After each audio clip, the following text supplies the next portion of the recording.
you for joining this webinar today. I just want to thank everyone for joining the webinar today, hosted by Westchester and Fairfield County Business Journals. My name is Fatima Muriki, and I'm the Marketing Events Director for Westfair Communications, which publishes the journals. I'm happy to introduce our co-host and moderator for today's program, Kristen Ruby of RubyMediaGroup. Kristen is the founder of RubyMediaGroup, a prominent public relations and social media agency. She is also a national television commentator whom you have probably seen on a number of cable news shows over the years. We are proud to have KRIS Ruby moderate and co-host this event with such esteemed guests commenting on important issues of concerns for all of us. And here is Kristen Ruby, so take it away. Thank you so much for the introduction, and thank you everyone for joining us. I am so excited to be here, as Fatim said, with such esteemed colleagues, Vincent Bragg and Marcus Glover. Welcome. Thank you for joining us, and thank you for doing this program with us and putting all of this together. I'm so happy to have you here today. So I want to give you two the opportunity to introduce yourselves so that I don't get anything wrong in your introduction. So Vincent, can you introduce yourself, and we'll start with you and then we'll go to Marcus? Absolutely. So, thank you for having me. I'm appreciative of the opportunity to be a voice. My name is Vincent Bragg. I am the founder and CEO of KRIS, which is a creative agency that is powered by formerly incarcerated and incarcerated men and women. And I obviously am formerly incarcerated. I founded KRIS while in prison. And, upon my release in 2016, I've joined the Five Interest program. And, individuals like Mr. Glover here have kind of helped to guide and shape like how we built this business. And, proud to just say, I'm a proud Defy Ventures alumni, and I'll let him take it away. Perfect. Marcus? Well, thank you, Kristen and Vincent. I'm Marcus Glover, and hello to the audience out here.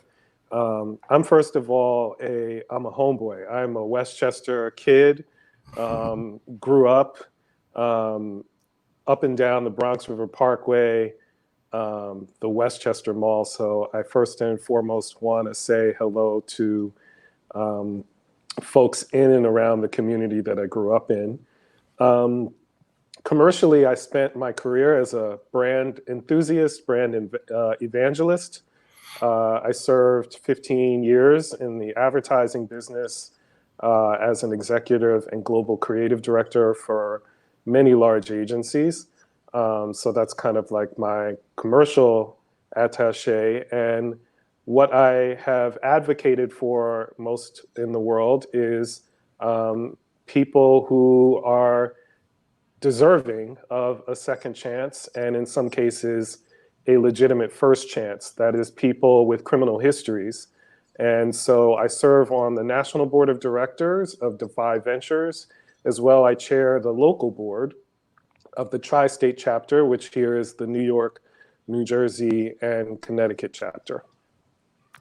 Wonderful. Thank you. So I'm so excited really to have this conversation with both of you. I think it's a really important conversation. Obviously, there's more important conversations than how to market your brand during this time, but it's still an important thing to figure out because most people don't know what to do. And so that's why I wanted to put this together and get you both to share your opinions and perspectives on what you're really seeing right now, what brands are doing right and what brands are doing wrong. So the topic of today's webinar is brand activism. And, what does that really look like? And there's a term floating around called Slacktivism, right? Or hashtag activism. And so basically there's this difference between real activism and hashtag activism. And then Slacktivism is obviously this term around, people posting things on social media and not necessarily following up with any tangible action around what they're saying. And so a lot of brands are trying to do it right, but they're not necessarily, hitting the mark. And others are just failing outright. And so I want to get your perspectives. We promised our viewers today and listeners that we'd give them some real world case studies of what you're both seeing. And so if we could just start out with each of you maybe saying one brand that you think got it wrong, I think that would be super helpful. You know, you don't necessarily have to name the brand, but what did they try and do? What did they do wrong? And what could they have done better? So we'll start with you, Vincent. Sure. I think from a broad kind of perspective, I think that the interesting thing is, especially coming from incarceration, is to really kind of look at brands who have this kind of built into the fabric of their company. And so when you think about the companies that actually benefit off of maybe prison labor and why something like this wouldn't be embedded in the fabric, I think maybe we could start there, right? So then you have these, brands actually making these claims. And so, hey, we stand with the Black community, right? I feel as if it's impossible to really stand with the Black community when we're actually incarcerated at 5 times the rate of any other race, right? And so to not stand with the formerly incarcerated community is kind of like a way that I feel like they're doing it wrong, right? It's like you do have brands that are doing it right. I think, when you think about like a Ben and Jerry's, it's kind of literally in the fabric of their company, right? They stand for criminal justice reform and second chances, and you see it's easy for them to make a statement and follow through because it's a part of the fabric of their company. I don't think I answered. It was wrong. Who's doing it wrong, right? Yeah. Right. And so I guess to say, for me, like a huge number of brands are doing it wrong because they're just making statements, right? They're just rushing to make a statement and say, we stand with the Black community. And it's not really being a wholehearted, well thought out, plan of action to, long term. And like I said, embedding that in the fabric of their company. Okay. Marcus. Sure. Well, I think, part of what I'd like to do is maybe establish the realities in which we're operating. Many people are, for the very first time, becoming familiar with these terms, performative allyship or allyship, what it means to be anti-racist.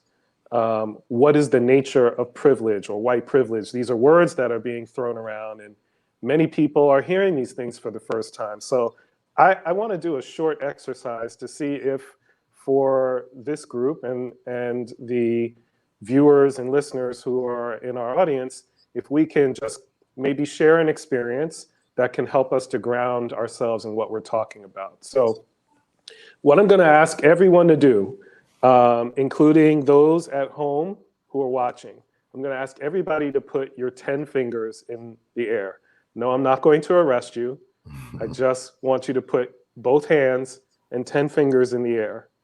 Vincent and Chris, I want you guys to do it. I don't know. I don't know what this is, but we'll try it. I know you don't want. I know you don't. Okay. Know. So the goal of this exercise is, in 1 minute, what I want to try to do is see if we can create an experience that's going to maybe show us how different our experiences are. I'm going to ask a series of questions. And as I ask the questions, as you identify with the answers in the questions, I want you to put a finger down, okay? And if you don't identify, if you haven't shared the experience of the question, then keep your finger up, okay? Simple enough. All right, the first question is, put a finger down if you have ever been called a racial slur. Put a finger down if you have ever been followed in a store unnecessarily. Okay? Put a finger down if you have ever been accused of not being able to afford something in a store. Put a finger down if you have fear in your heart when you're being stopped by the police. Put a finger down if you have ever been stopped or detained by police for no valid reason. Put a finger down if you've ever been denied service solely because of the color of your skin. Put a finger down if you have ever had to teach your children how to be arrested and not get killed. Put a finger down if your children under the age of 8, along with yourself, have ever had at gunpoint the police stop you, at gunpoint at the heads of your children and yourself. Finally, put a finger down if you, in the last 6 months, have ever had to say to your children, make sure your cell phone is charged and you know where the record button is. Okay? So I don't have any fingers left. And it just goes to show, I assume that most of us, and you can put your hands down now, if we're in the viewing audience and in parts of Connecticut, New York, or Westchester, we all grow up in the same, walking the same streets, but yet we can have such very different experiences. And so part of this whole period that we're in is really learning what it means to be in someone else's shoes. I don't necessarily think I am any different than anyone else, other than I've had very different experiences. And to the degree that the most effective brands are those that know how to speak to people's uniqueness, brands are really not, by and large, doing a really great job of understanding these issues of systemic racism, over-policing in communities of color, and the effects of privilege on communities of color. So if I were to say who I think is maybe doing it right, I definitely think one of the MVPs of our culture right now is Jack Dorsey, the CEO of both Twitter and Square. He's walking the talk, putting his money where his mouth is, and he's making changes in his organization, like making a national holiday for his employees out of Juneteenth, the day that is, or at least has been celebrated by African Americans to end this plantation slavery. I think who is getting it wrong? I frequently hear that makeup and beauty brands that historically are overlooking their Black and brown customers still are not getting it, even in this moment of adversity and crisis, not speaking to their uniqueness in their beauty, and now in this condition that we're in. So I hope that provides some clarity. It's interesting to me, both of your answers around this, right? Because you're saying Jack Dorsey and the other one was Ben & Jerry's. And I guess my perspective on both of them is almost the total opposite way on what they're doing. I think, do we want to go there? Do we want to have a discussion about what I think about those brands, or do we want to go to the next question? You guys tell me. I got my gloves on, so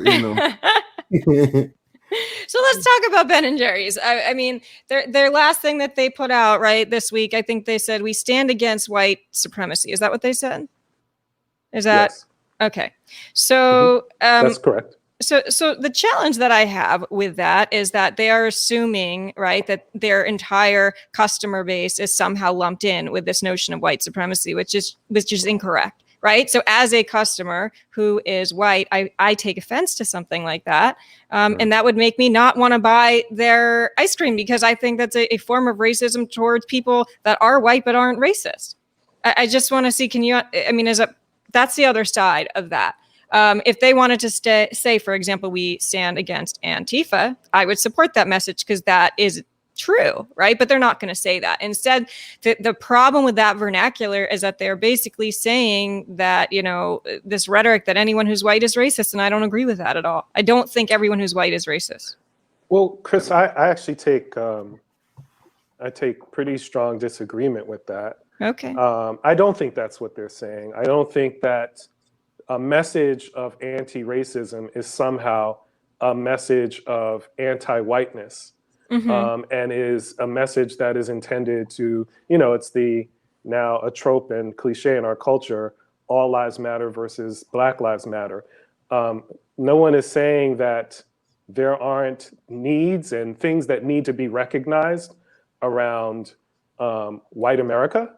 Mhm. I think what we're pointing out is that there has just been a void that has been unfilled over time that is addressing some of the areas of deep concern, and I would even go further and say deep danger to the reality of being Black in America, right? And so anytime that there is an issue that affects white people and whiteness, it could be, there could be child abductions, there could be the same equal amount with Black and white children. Somehow, at least it's our perception that the media will give a lot of coverage to those white children because there's nothing that the world wants to see less than children that suffer, and in particular, white children. So we're just really beginning to wake up to the reality that over time, there are things that have been overlooked in society that are deeply distressing, like over-policing in communities of color. And I think that message of being anti-racist, as I think their statement about being against white supremacy isn't to invalidate white people.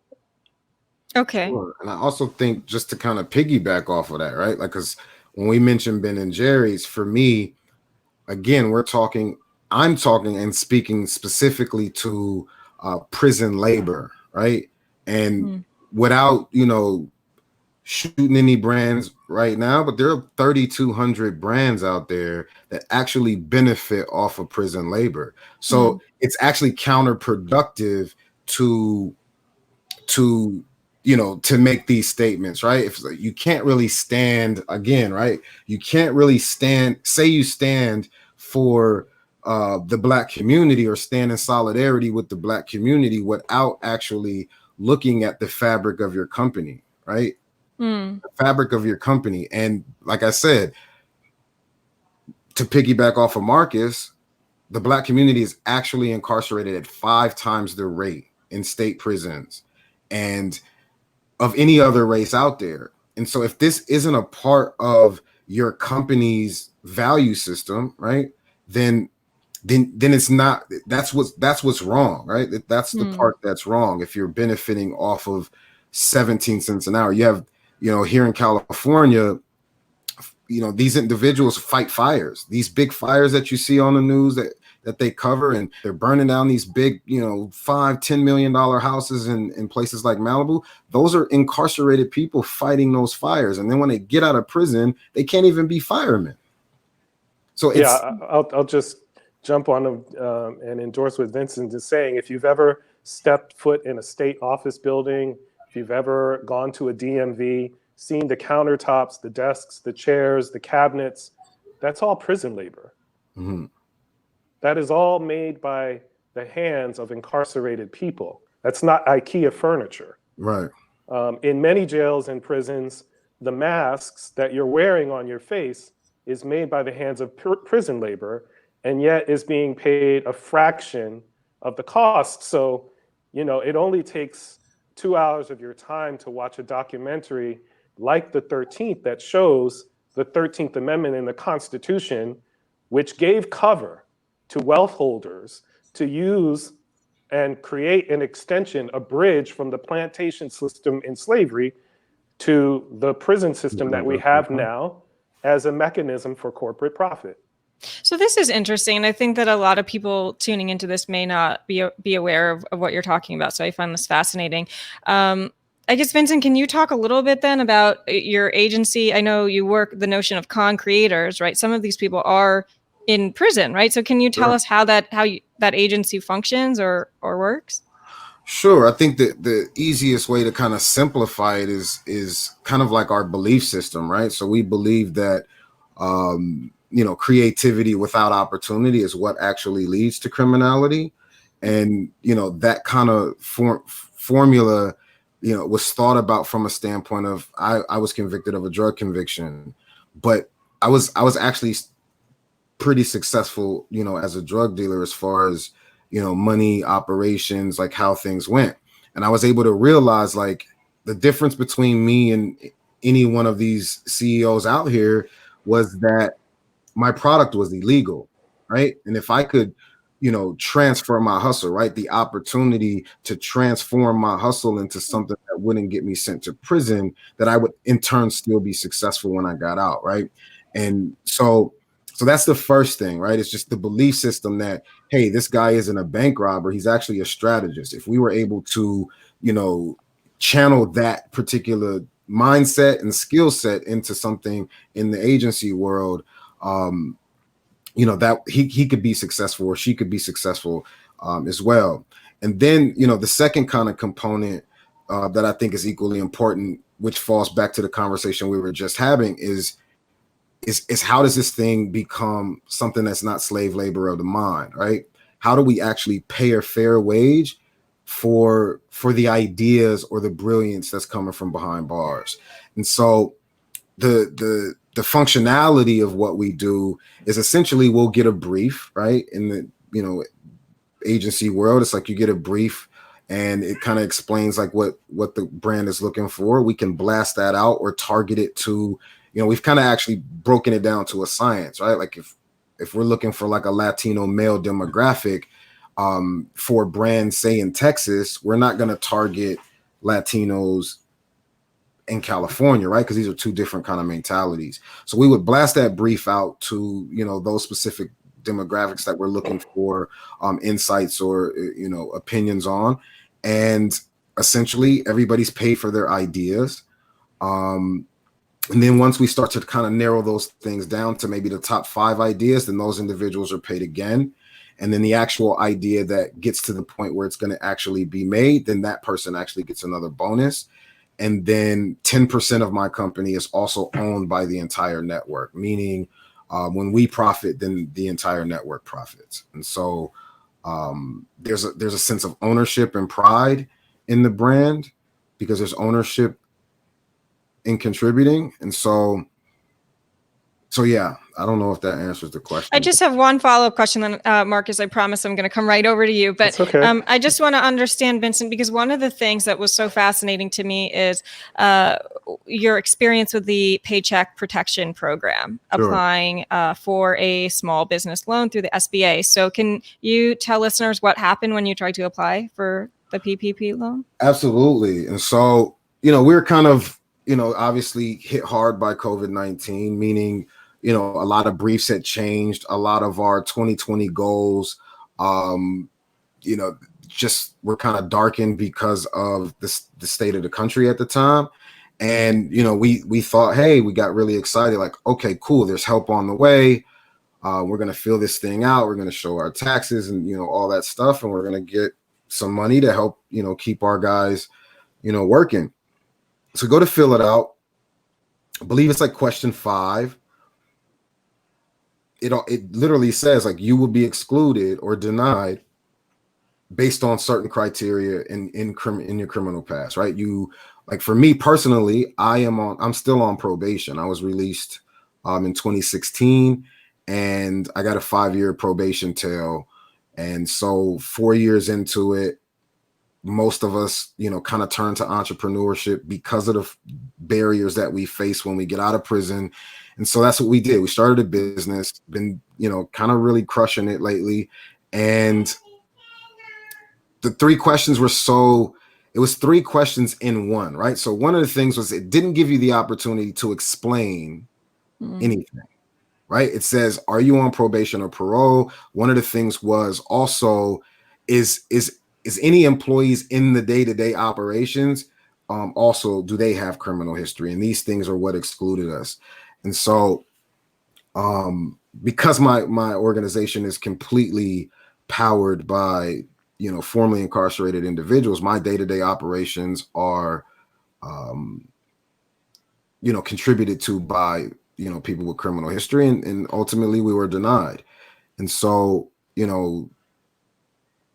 instead of me kind of getting angry about that, right? I mean, obviously I was angry, but as a solution, we kind of thought, hey, let's just start a fund called Fund Humanity, where, entrepreneurs who got out of prison, changed their life, reintegrated into society, could actually have some form of relief as well. And so, So that was kind of my experience was, you know, I didn't cause the pandemic, right? It's not, what does my criminal history have to do with, you know, a global pandemic, right? So Marcus, I'm going to take this over to you now. So, you know, you talked earlier about this notion of systemic racism. Based on what Vincent just said, would you say that that's an example of systemic racism? I want to make sure I'm phrasing this properly. Well, sure. I think it's absolutely a form of bias and prejudice against people with criminal histories. And we know that although Black people are 13% of the population, we are 30% of the incarcerated and more.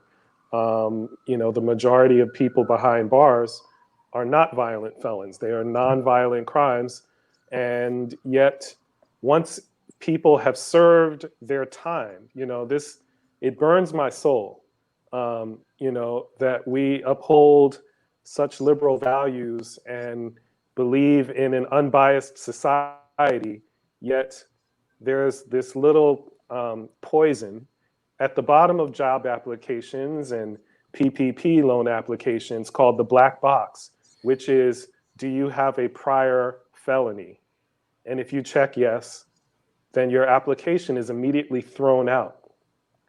Now, what's interesting about Vincent's case, which is, I have to say, sadly, not too dissimilar from the quality of men and women that I work with who are entrepreneurs, he's actually being penalized for hiring other people with criminal histories.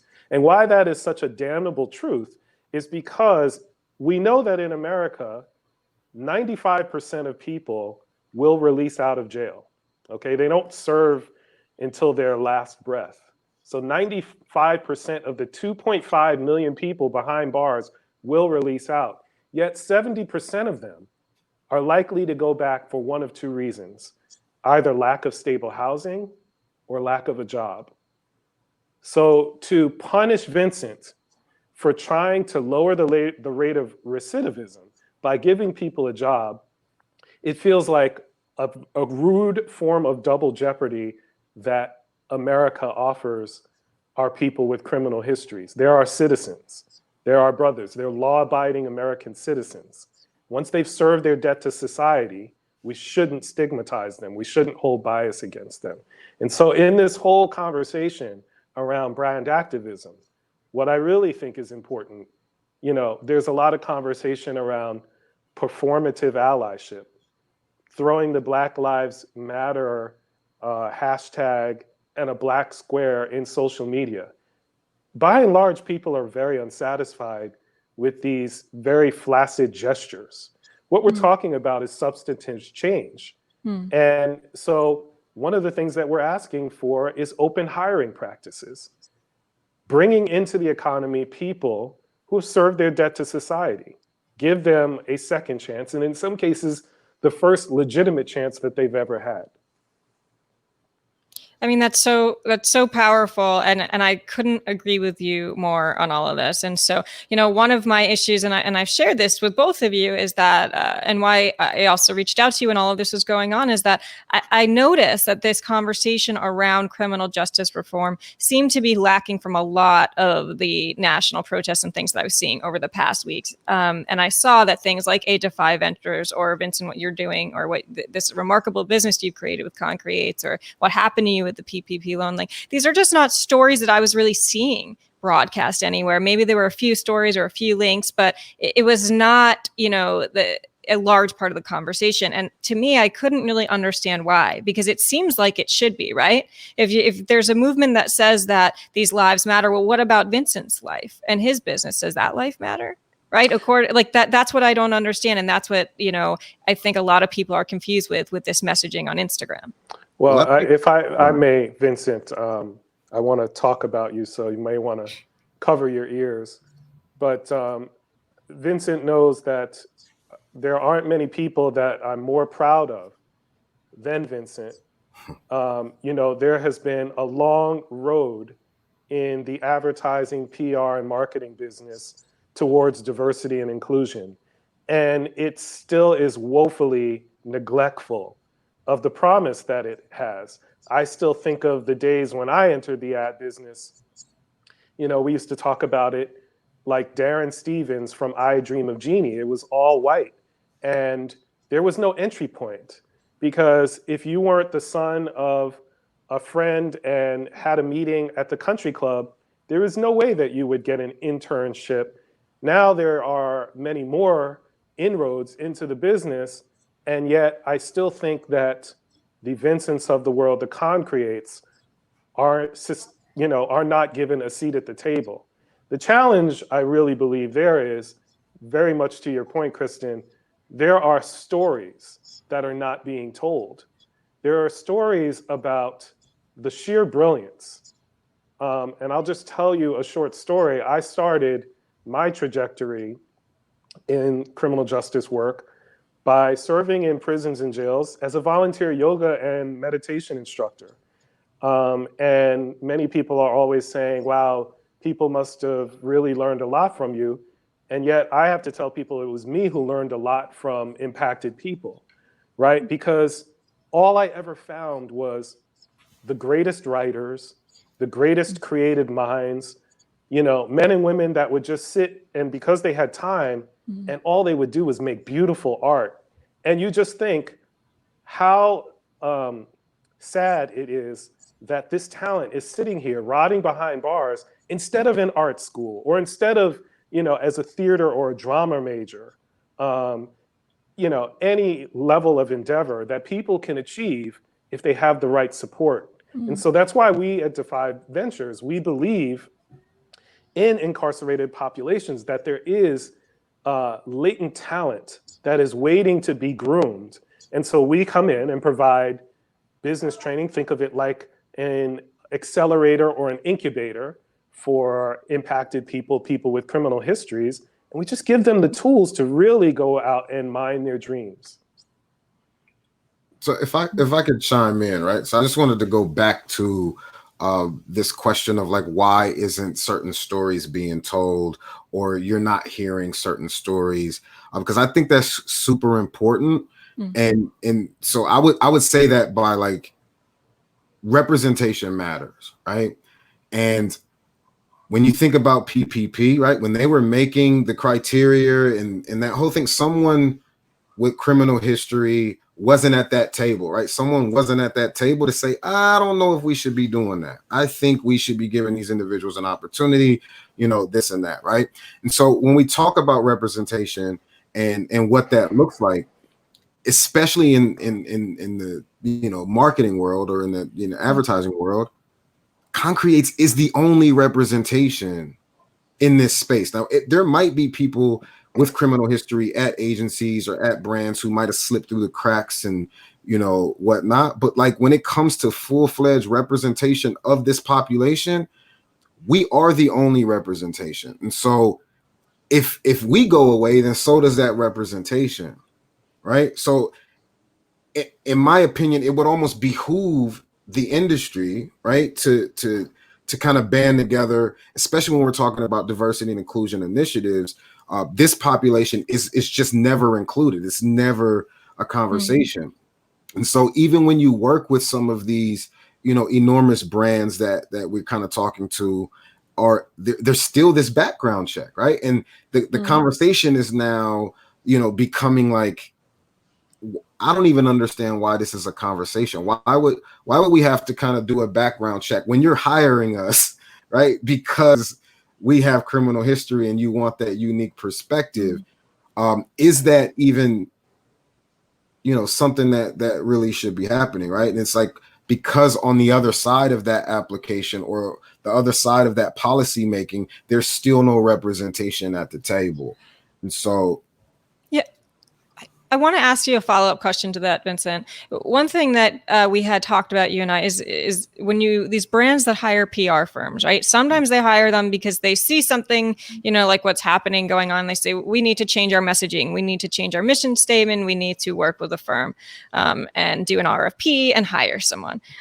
Tell me your experience of what happens and how that can sort of fall apart if they hire this PR firm and then maybe there's turnover or they fire the PR firm, right? Like, I know you said you've had some experience in that area. And so what does that really look like? And is that an example of a brand authenticity or total lack of authenticity? Well, again, right? So I just want to be clear that, you know, the industry that I you know, am involved in, right, is I believe creative has the ability to change the world. Mm-hmm. And that's from a PR, a media, you know, film, you know, advertising perspective, right? Like the things that people see are the things that people emulate. Those same biases that we have that are unconscious also comes from the things that we see, especially if you're not connected to these communities that you have these biases against, right? And so I think there's a lot of work to do in the industry, but again, right, there's also the on an industry level a responsibility of also oversight, right? So if I am the you know, PR firm, or I am the agency of record for X, Y, and Z brand, and I'm saying, hey, right now, you know, corporate social responsibility is a big thing. You need to, you know, have this initiative, or you need to put out a statement that says this. As the agency, right, I need to be also in positioning and strategy, right? I need to be the person overseeing that the brand is actually executing and delivering on their promise, right? Like as I can't just give you an idea and then tell you to go out and run with it and expect you to not get in trouble with the way, you know, you're handling it if I'm not there side by side with you, making sure that you're actually being, you know, diverse in your hiring practices, or actually making sure that you're spending those dollars, you know, to the initiatives and whatnot that my agency might have given you the idea on what to do, right? So that is also the a huge issue for me, is just not being able to see these things through and actually holding brands accountable for the statements that some PR firm might have said that you should make. And I think, you know, I think that's a really interesting topic. And Marcus, I'll go to you on this. But, you know, basically what I'm hearing Vincent say is that onus has to also be on the PR firm, right? So if you're representing someone, like my firm just signed something called the Truth Pledge, which is all about the fact that anything we put our name on has to be fact checked, verified.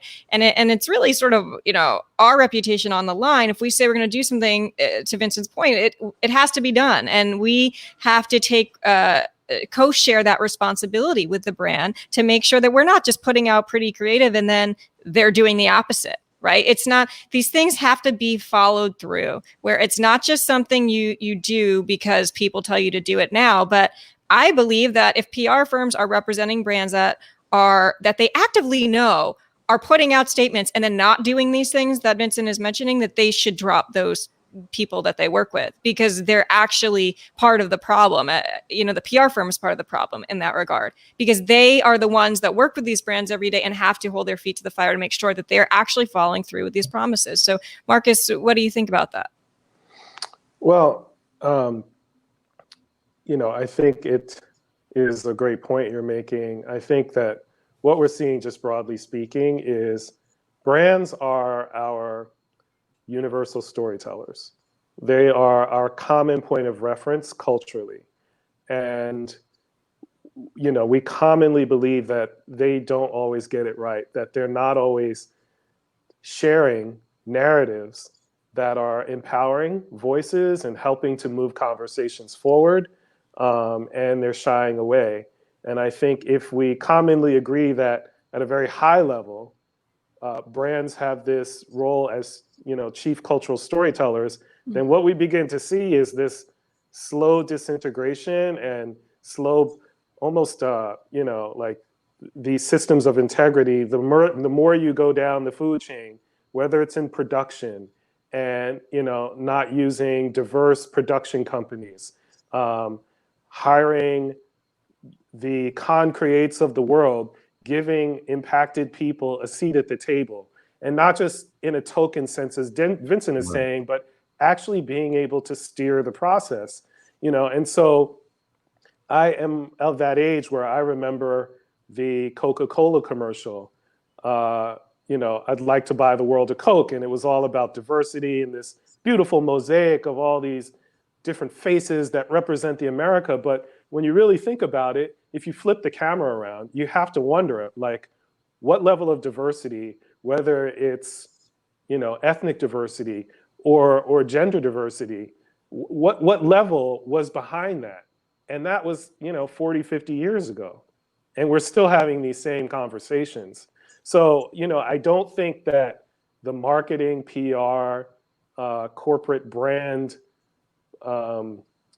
industries and platforms are above this conversation. And once again, it's just not going to be as easy as throwing a black square on Instagram.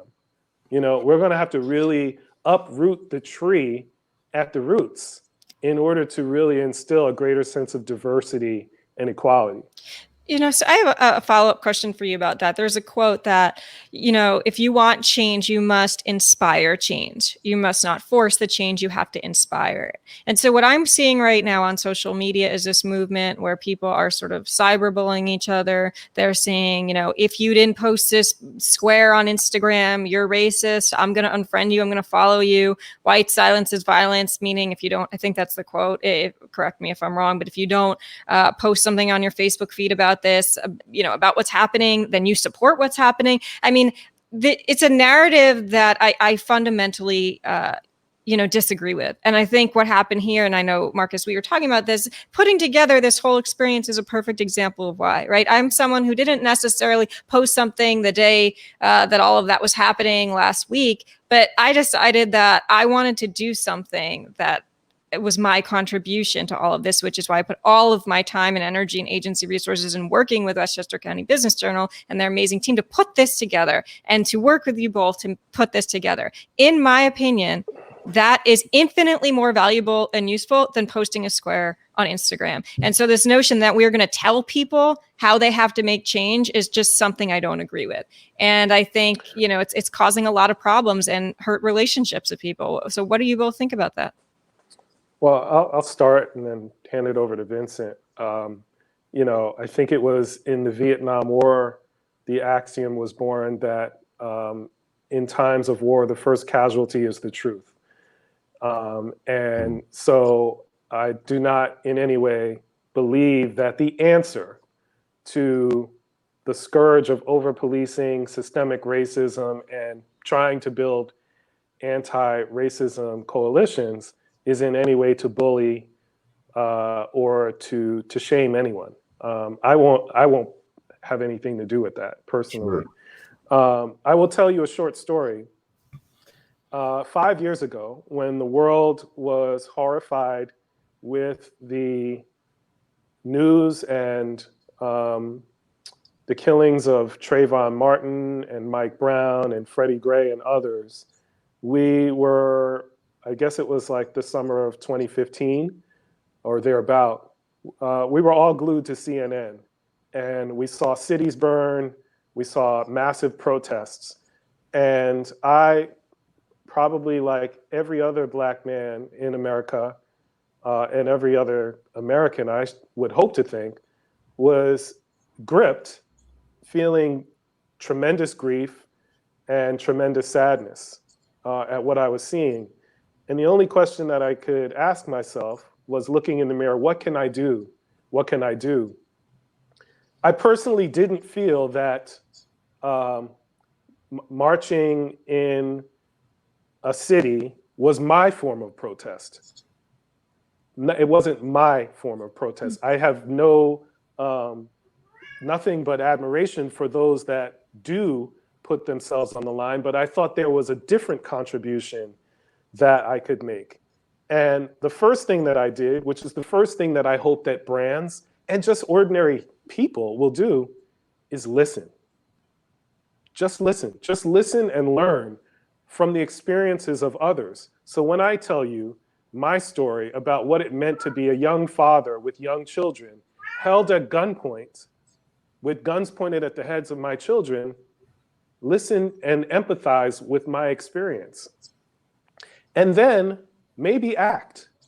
So for me, after I learned what I thought were some of the more critical issues, I thought it was important for me to actually go inside jails and prisons and to see the conditions of where geniuses like Vincent Bragg and others had made a recommitment to do something incredible and with their lives.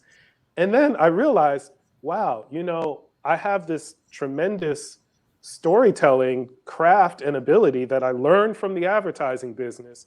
And this just isn't a story or a process that can be used to help brands to tell a better story. It's a process that can be used to help people tell a better story. So you meet so many people inside who are down on their luck. They come from distressed backgrounds, and they are telling a very disempowering story in life. Well, what I realized was if you just give them the same tools of how to reconceptualize who they are, how to go after a goal, then maybe you can turn that disempowering story into an empowering story. And so what I do with Defy Ventures and what I do in my commercial life, it's my form of protest.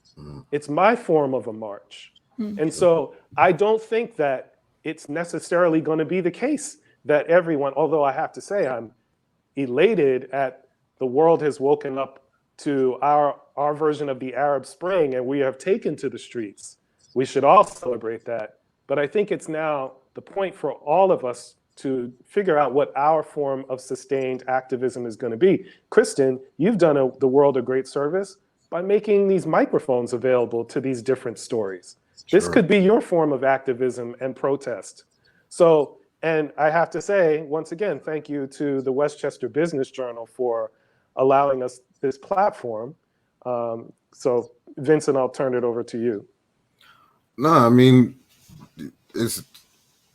you said it all, right? I think both of us, all three of us on this chat, are literally fighting in our own way. And I think Reform Alliance had this tagline where they said fight different, right? And so I think that's the thing that we do is we all kind of fight different. I was actually just talking to a buddy of mine I was in prison with. Hopefully he's watching. What's up, Trevor? And he, he's a white guy, and we talked about like prison politics and how, it keeps us from, going to riots, right? And how representation is actually a fabric of prison, society. And so I always thought that it's so interesting to me that that the people that the undesirables, right? The bad people, right? The criminals, the ones who are locked up in prison actually have a system to create that. They actually have a system to prevent the rioting and the thing. And there's this huge mutual respect between, no matter how me and Ridgway argued about sports or art, whatever we argued about, right? There's this respect that he would never put his hands on me and I would never put my hands on him, because the prison protocol suggests that I, as a black man, cannot put my hands on a white guy, or vice versa, right? He is not allowed to put his hands on me. There's like a proper chain of command, how we solve the problems. And these reps, what we call them, right? These representatives are the individuals who pass down punishment, but essentially we govern our own people, right? And so I guess what I'm getting at is like, there hasn't really been an opportunity when we're talking about, let's just actually not even think about racism for a second, right? The reason why, like, because there's white guys, this guy that I'm talking about, Trevor Ridgway, he's probably been beat up by the cops more than me, right? He's probably been beat up by the cops more than me. But when it's a white cop beating up a white cop or a black cop beating up a black cop, this is no longer about racism. It's actually about police brutality, right?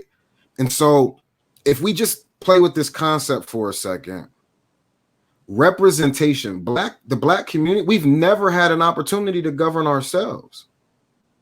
So if it's a black judge giving me my sentence and it's a white judge giving a white guy his sentence, then that data that we're looking at, where it's like, how can a black man be given far more, time for the same crime and the same level of offense than a white individual, right? And we would look at that as systemic racism. right? We would look at that as racism because the data kind of shows that. But representation matters. Why? Because you see yourself in people who look like you. There is an opportunity for a black judge to look at a black man and see her nephew, her son, and say, you know what? He's in a bad spot. You know, maybe he made some decisions. Maybe he's an addict. Maybe he does all of this crazy stuff because he's an addict. Maybe I should be giving this individual some help rather than some incarceration, right? And so I keep saying representation matters because I've lived the experience of what representation looks like in prison.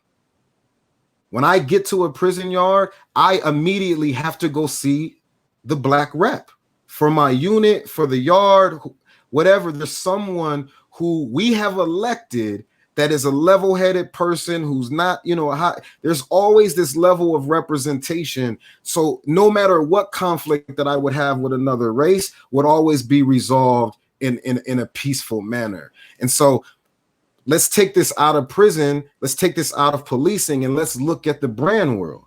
When I'm getting called into HR because of, you know, I guess there's like this term going around about, you know, they're calling her Karen, right? And so, you know, there was this incident about a black man, a bird watcher. He wanted this woman to put her dog on a leash, and she called the cops, and she was like, an African-American man is threatening me. And, you know, for us, that's a scary thing, right? Like when the cops come and you're a threat, tensions are high. There's no telling how the situation could end, but regardless, right? But if there was representation for both sides that would show up to that thing, because a white man might see his daughter in a white woman, right? He might see, and he might have the notion to protect that, the same way a father would protect his daughter in any culture, right?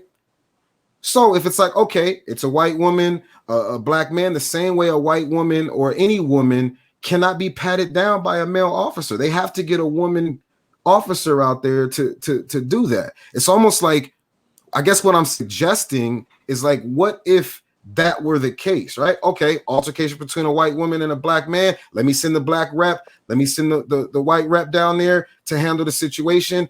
Boom, these two are able to kind of mitigate, figure out what's really going on before it becomes something that it shouldn't be. And I'm only saying that because I am a firm believer that representation matters.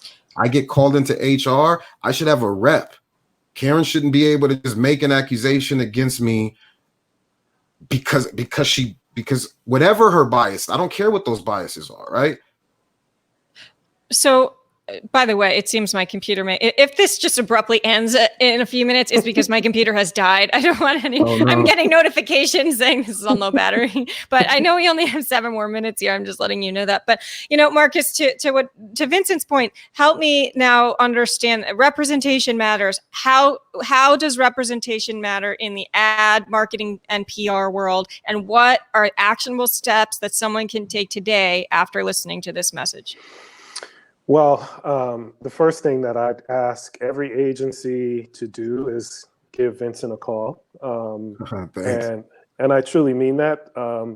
You'll find that the work of Concreates is on par, if not better. And what you'll be doing is working with a network of impacted men and women, and adolescents for that matter, who are born storytellers, who have now been empowered with tools to learn how to tell stories. And I guarantee that the product that you get, you most likely wouldn't get from any other agency. The second thing that I'd ask brands and agencies to do is to review your hiring practices. You know, I know that we're all very well-intentioned people, but the clubhouse effect, you know, the referral of a friend, it needs to be conditional, or, you know, put into a container. Not everything should be through the lens of, you know, my cousin's waiter's girlfriend, because oftentimes all you do is hire people that are already in your circles and network, and you never reach outside to people more diverse than you. The next thing that I ask is for people to learn more about open hiring practices or fair chance hiring. You can come to Defy Ventures, defyventures.org. You can also go to the Center for Open Hiring, where there are practices and standards that will help you to extend your candidate pool into areas that will help you to truly reach into areas of diversity and inclusion. I think that's a really big thing. I think building anti-racist campaigns is front and center in the world. Learning how to be much more of an ally, learning the nature of what privilege is. Privilege doesn't necessarily mean that you are racist or you hate anyone. It simply means you have the privilege to not have to deal with these issues. And in so doing, the old saying is out of sight, out of mind. These issues don't even come up for you because your privilege allows that for you. So really understanding the nature of privilege, the role that privilege plays in the ad culture and the ad world, I think has got to be the homework that we do going forward. I think that's a great sort of closeout here. I know we have about 2 minutes left, and I want to give each of you a chance to just say anything else before we wrap up. But before we do that, I just want to say a special thank you, Marcus and Vincent, to you both for your time. I really appreciate you taking the time to doing this webinar today, to giving your time. The conversations that you've had with me, leading up to this have been life-changing for me and really so valuable in addition to what we're doing now. And I think that's part of the magic here, right? When you do something like this, it's not just what people can see right now. It's also all the offline conversations that happen. And Sure. I know for me, that's just been a really impactful part of all of this. And I really wanted to give you each an opportunity to, as you said, Marcus, have the microphone today and to put you in the spotlight, because I think these are very important issues. And to be able for all of us to come together, to have a logical conversation like this without emotions, without attacks, with, you didn't know what this was going to be like. You didn't know, is Chris Ruby conservative? Are we going to fight on this? Is this going to, blow up in flames? Like, you didn't know. You took a chance. The three of us all took a chance today on this. And this is really, if I have an opportunity to give people a message, it would be that, try and take a chance to have conversations like this, whether you record it or you don't. These conversations, I believe, are valuable and useful and infinitely more important than just posting something on Instagram, because this, I think, can really lead to real change when someone takes the time to walk you through something and have patience with you. And that, goes both ways. So I'm really so grateful for this and for your time for this. Well, I'll go first. I'd first like to thank you, Kristen, for your efforts to have these uncomfortable conversations. I think we don't always agree, but I think if your audience hears one thing, it's the respect that we have for one another. And I think in that we can learn to respectfully disagree, but we never walk away from one another. And I think that's something that this period of upheaval in America, in my opinion, it really is about learning how to listen learning how to listen to someone's experience that may be more different from your own. I'm going to give you my email address to your audience, Marcus Glover, like Danny Glover, marcus@marcusglover.com. And if you are interested in seeing and hearing more about these diverse communities, impacted communities, people who have suffered from hard parts of the criminal justice system, impacted communities that have been imprisoned and detained, I invite you to reach out. Although because of COVID, we are running very limited programs behind bars, we still gather men and women like Vincent who are, just the gold standard in taking lemons and turning it into lemonade. like taking life's adversity and making gold out of it. And I promise that you'll meet nothing but men and women who, like Vincent, are making incredible contributions to our world. And so I think that's it. I just would love to continue the dialogue and to learn from one another. So thank you. And Vincent, you Sure. have the final last words, Vincent.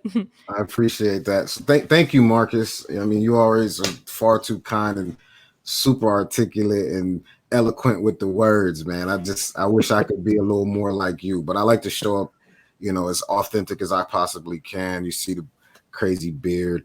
My final words and takeaway would essentially be what I've been kind of screaming the whole time. Representation matters. If agencies, brands want to actually learn how or want to actually speak authentically to a population of people that they've now been aware of or made aware of some kind of needs and concerns, like to be more diverse, then obviously KRIS is that agency for you, because we are such a super diverse. It's not just Black folks that work at this agency. There's every demographic you can possibly think of, and I think to have that representative in your creative or in your initiatives, I think is super important. And then it's just reach out to us, right? Like we're super approachable, right? KRIS.com. You can personally hit me up. It's Vincent Bragg at KRIS.com. Follow us on social media and let's just do the work, right? We have work to do. And so let's do the work. I also, Marcus, you're back. I didn't know if you froze. There's also Defy Ventures. Is it .com? Is that correct? .org. Or .org. Okay, so defyventures.org. I know a lot of people are looking to make brand donations. So if you're looking at organizations to these monetary contributions to these brands, look at either of these sites. Consider them when you are making donations right now. Please try not to leave amazing organizations like this out of the conversation or consideration, or again, having a seat at the table, as you guys so eloquently said. So that is it. We are finished here. Thank you again. And we will make this live stream available afterwards, and we will share the link with everyone. So thank you again for your time, and we are out. Thank you, Kristen. Thank you.